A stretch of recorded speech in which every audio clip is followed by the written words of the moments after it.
Hi everyone.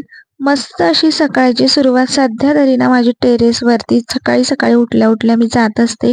खूप छान ऊन असतं, थोड्या वेळ झोक्यावर बसते आणि खूप थंड अशी हवा असते. सो मस्त फील होतं. आणि त्यानंतर मग आता आपल्याला दिवसाची सुरुवात झालेली आहे. ऊन पडलं होतं म्हणून सगळ्यात पहिले कपडे धुवून घेतलेले आहे.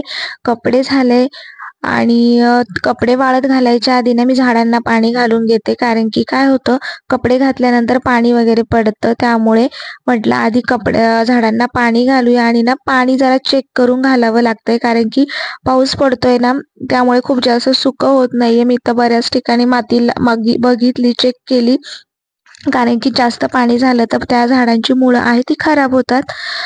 त्यामुळे सो आता जितकं गरज होती काही झाडांसाठी तितक्या झाडांना पाणी घातलं आणि ना कपडे भरपूर धुतले होते. ऊन पडतंय म्हटल्यावरती ना नंतर तर पाऊस चालूच होणार आहे, त्यामुळे बेडशीट वगैरे अशी बरीचशी आपली छोटी मोठी कामं असतात. ऊन पडलं ना काम करायला ही एकतर थोडीशी वेगळी मस्त अशी मजा येते. आणि कारण की उन्हामध्ये सगळ्या काही गोष्टी व्यवस्थित सुकवल्या जातात. आणि ना कपडे जास्त म्हणजे आता बेडशीट वगैरे लहान मुलं आहे अंथरुणावरती उड्या वगैरे मारतात, त्यामुळे ना मी 2-3 दिवस झाले की ते वॉश करत असते. आणि नेहमीचंच आहे आता हे. वरती पण बेडरूम मधली बेडशीट होती, खालची पण होती, तर सगळं होतं. आणि मेन म्हणजे नळाला पाणी होतं, त्यामुळे जे होते ना कपडे ते मी हातानेच वॉश केलेले आहे. आणि आवडतं मला मस्त असं पाणी चाललेलं असतं ना की कपडे वॉश करायला मजा येते.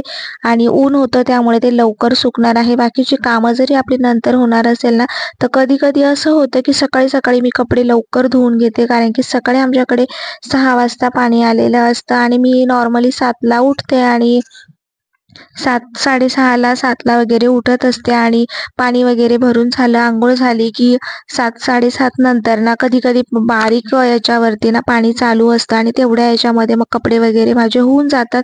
बाकीचे झोपलेले आहे, पण आदल्या दिवशी घातलेले असो टॉवेल्स वगैरे काही वेगळ्या कपडे असतात आपले बेडशीट वगैरे, ते सगळं भरपूर निघतं आणि त्यावेळेस मग ते हाताने धुवायला मला जास्त आवडतात. त्यामुळे कपडे हाताने धुतले आणि असं करता करता वाजलेले होते 9. आणि ऊन पण छान पडलेलं होतं, त्यामुळे सगळे कपडे वगैरे वाळत घातले. आणि असाच आपला म्हणजे कितीही दिवस मोठा असला ना तर कामही संपत नाही, दिवसही संपत नाही. आणि एक एक काम आपल्या लक्षात येत असतं की नाही आज हे करायचंय, उद्या ते करायचंय. आणि त्याचबरोबर हे आपले मस्त असे झाडं जे आहे ना ते बघून आपल्याला एक वेगळी एनर्जी येते की चला आपली झाडं पण इतके सुंदर होत आहे ना. आणि म्हणजे मला थोडंही बोर झालं की तुम्हाला मी आधीही सांगितलंय, मी मस्त झाडांजवळ येते, फुलं बघते किंवा काय काय झालेलं आहे त्यामध्ये ते बघते. थोडासा माझा वेळ जातो आणि पुन्हा मूड छान झाला की मी आपल्या कामावरती परत येते. सो असं रोजचं रुटीन माझं आहे. चला आता कपडे वाळत घातले होते, 9 वाजलेले होते. आता तुम्ही म्हणाल देवपूजा नंतर केली, पण कधी कधी ह्या सगळ्या गोष्टी चालतात. का जे काम आता पाणी होतं म्हणून कपडे वगैरे वॉश झाले होते आणि आता मी देवपूजा करायला घेतली. छान अशी देवपूजा झालेली होती. गणपती बाप्पा मी तुम्हाला नेहमीच दाखवत असते, अगदी छान असा बालगणेश आहे आपला.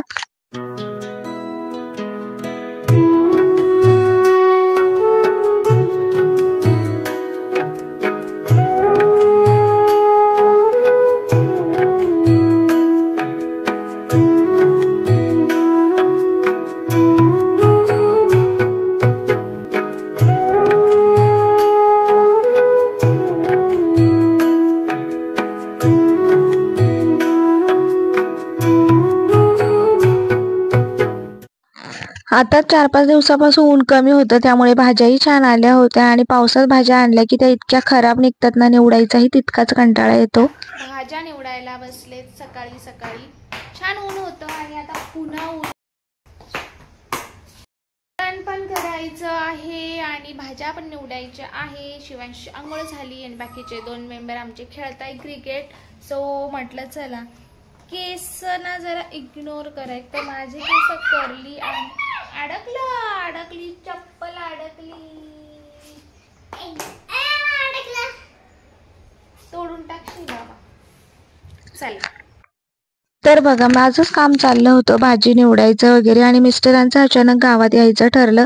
आणि ना आम्ही स्पेशली असं कोणत्या कामासाठी येत नाही, काही काम ठरलेलं असेल तर त्याच वेळेत जातो, तर तेही चालले होते. तर ते बोलले यायचं आहे का, तर बोलले हा चला पटकन. त्यामुळे माझे बरेचसे कामं मी तसेच ठेवले आणि गावात आले, कारण की मला घ्यायचा होता हा कुकर आणि खूप दिवसांचा घ्यायचा होता. कारण की नाही एकतर या कुकरने घेतल्यामुळे भाज्या झटपट होतात. डाळ असो, कोणतीही भाजी असो, झटपट आपण फोडणी देऊन डायरेक्ट कुकरला लावू शकतो. त्यामुळे खूप दिवसांचं होतं की मला हा कुकर घ्यायचा. तसं पाहिलं तर माझ्याकडे 3 ते 4 कुकर ऑलरेडी आहे, पण ते 2 ॲल्युमिनियमचे आहे. एक जो आहे ना स्टीलचा, त्यामध्ये मी डबे लावते, पण हा जो होता ना हा ट्रायप्लायचा आहे आणि बेस्ट होता. त्यामुळे म्हटलं चला हा घेऊया. आणि त्यांना विचारत होते, कारण की मला इतकं काही समजत नाही, तर ते बोलले ठीक आहे तू घे हा. आणि घेतला. आता जसं तुम्हाला बोलले, आम्ही सगळंच काम सोडून गेले होते. भाज्या निवडताना भरपूर पसारा वगैरे. आल्या आल्या तो आवरला. कपडे पण चेंज केले नाही, कारण की वाजले होते यायला 2 आणि एवढी माती वगैरे झालेली होती ना सगळं. म्हटलं पहिले फरची वगैरे क्लीन करून घेऊया, आणि जोपर्यंत ही म्हणजे घरात बाकीचा पसारा असलेला ना मला एक वेळेस चालतो, पण ही फरची आहे ना ती एकदा अशी छान अशी क्लीन असली ना की मस्त असं छान वाटतं. कारण की एक तर माझ्या मुलांना टीव्ही बघताना त्यांना लोळायला लागतं, किंवा मुलांचं कसं आहे सतत खाली हात ठेवणं, खेळणं. मग कधी कधी काय होतं, चुकून हात तोंडात घातला जातो काही खायला दिलं तर. त्यामुळे क्लीन असलेलं कधीही बरं. आता इतका वेळ झाला होता भाजी भात चपाती एवढं काय काय करण्यापेक्षा म्हटलं चला भोपळ्याचं थालीपीठ बनवूया. त्यामुळे थालीपीठ बनवायला घेतलं. याची रेसिपी मी बऱ्याचदा शेअर केली आहे, आणि याची एक मस्त आयडिया अशी ना की आमच्या घरात इतक्या दिवस एक तर भोपळ्याची भाजी पण इतकी आवडीने खाल्ली नाही जायची. मला स्वतः आवडत नाही, त्यामुळे मी दुसऱ्यांनाही, मग त्यांना नाही आवडत तर करायचीच नाही घरामध्ये. थालीपीठ पहिले आम्ही ज्या पद्धतीने बनवायचो ना तर ते फारच कोरडं वगैरे असं लागायचं, त्यामुळे तेही इतकं आवडीने खात नव्हते. आता ह्या ज्या पद्धतीने मी बनवते ना तर त्या पद्धतीने इतकं सुंदर लागतं ना की मुलंही आवडीने खातात, मिस्टरही खातात, आणि टिफिनलाही देऊ शकतो. आता आपली स्कूल चालू होणारच आहे, त्यामुळे मी नक्की तुमच्यासोबत पुन्हा त्याची रेसिपी शेअर करेन. आणि कारण की सोपं आणि पटकन होणारं आहे, आणि हा भोपळा हेल्दीच असतो, त्यामुळे तो सगळा मुलांच्या पोटात गेलाच पाहिजे.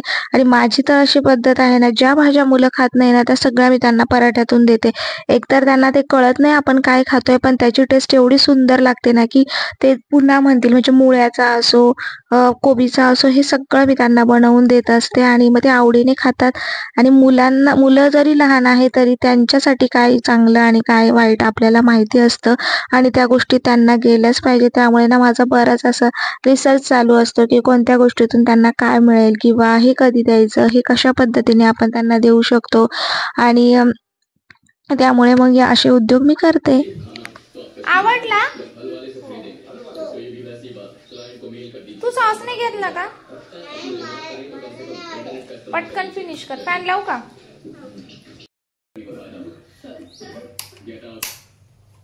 फॅन लावला, टीव्ही चालू आहे, आणि मस्त चालले थालीपीठ खायचं काम, आणि मी बनवते थालीपीठ. चला, तर तुम्ही सकाळी जो व्हिडिओ बघितला, म्हणजे सकाळी गावात गेले होते आणि त्यावेळेस हा कुकर घेतलेला आहे. ट्रॅपलायचा हा कुकर आहे, आणि बघू शकतो इंडक्शनवर पण हा यूज होईल अशा पद्धतीने. खूप मस्त आहे. साधारण हा 2 लिटरचा आय थिंक असेल. असो, चला आता नवीन कुकरला छान आहे, याला एकदा घासून काढायचंय, पण त्याआधी ना यावरती स्टिकर आहे, हे स्टिकर. तर ते स्टिकर कसं काढायचं ते पण मी तुमच्या सोबत शेअर करते. आणि त्यानंतर छान असा गोडाचा पदार्थ करायचा आहे. तर थोडंसं असं गरम करून घेणार आहे. गरम केल्यानंतर जे स्टिकर आहे ना ते खूप इझिली निघतं. 2 मिनिटं छान मी गरम करून घेते. तर बघू शकतात अशा पद्धतीने.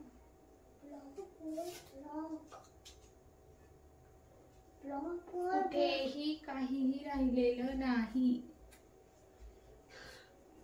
सो मस्त असं निघालंय. आता कुकर छान घासून घेणार, आणि त्यानंतर आता नवीन कुकर म्हटल्यावरती काहीतरी गोडाचं तर बनवायचं आहे. आज आम्हाला गाजराचा हलवा. सो नवीन आहे, त्यामुळे नवीन याच्यात गोड काहीतरी बनवते. चला, सगळ्यात पहिले कुकर घासून घेते. चला तर कुकरचं जे आपलं त्याच्यावरती जे स्टिकर असतं ते कसं काढायचं तेही दाखवलं. उगाच घासण्यापेक्षा ही खूप सोपी पद्धत आहे. आणि आता त्यातमध्ये मला गाजराचा हलवा करायचा होता. नवीन वस्तू आहे त्यामुळे. तर त्याआधी ना कोणतंही नवीन भांडं आणलं की आपण छान असं घासून घेतो आणि स्टीलचंही कुकर असा छान घासून घेतला होता मी. आणि त्यामध्ये मस्त असा आता गाजराचा हलवा बनवते. एक्सपिरियन्स खूप छान होता आणि कोणताही नवीन गोष्टीचा आनंद आपल्याला किती का दिवस असेना पण खूप असतो त्या वेळासाठी. तर इतका असतो ना की कधी ती वस्तू उघडेल, त्याच्यात काय आहे कसं आहे बघणार, ती वस्तू कधी काहीतरी बनवणार.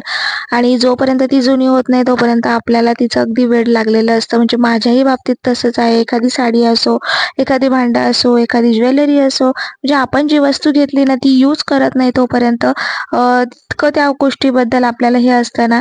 चलो ते प्रत्येकाच्याच घरात, प्रत्येकाच्याच मिडल क्लास फॅमिली आपली जी असेल ना तर त्यामध्ये असतं. आणि आपल्यासारखी होममेकर, हाऊसवाईफ, गृहिणी जी असेल ना तिलाही असंच वाटतं. सो आता रिंग वगैरे काढून घेतली. रिंगही स्वच्छ धुवून घेते. भांडणं, कुकरचं झाकण आणि कधीही ना कुकरचं झाकण मुलांच्या हातात गेलंच नाही पाहिजे. आणि ते जर आपटलं वगैरे ना तर मग बेंड होतं आणि मग आपला सगळाच प्रॉब्लेम होऊन जातो. त्यामुळे ना मी कुकर असे वरती वगैरे कुठे नाही एका बाजूला कोपऱ्यात ठेवून देते जेणेकरून ते मुलांच्या हाताला लागणार नाही वगैरे अशा पद्धतीने. चला तर आपला आता कुकर धुवून झालाय आणि आता आपण बनवायला घेऊया मस्त असा गाजराचा हलवा.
तर कुकरची शिट्टी झाल्यानंतर झाकण काढून घेतलं आणि त्यातलं दूध आटवलं आणि खूप मस्त असा हलवा झालेला होता.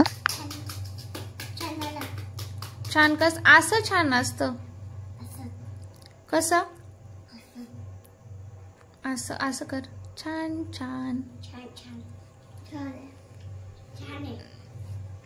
ये ओके थँक्यू.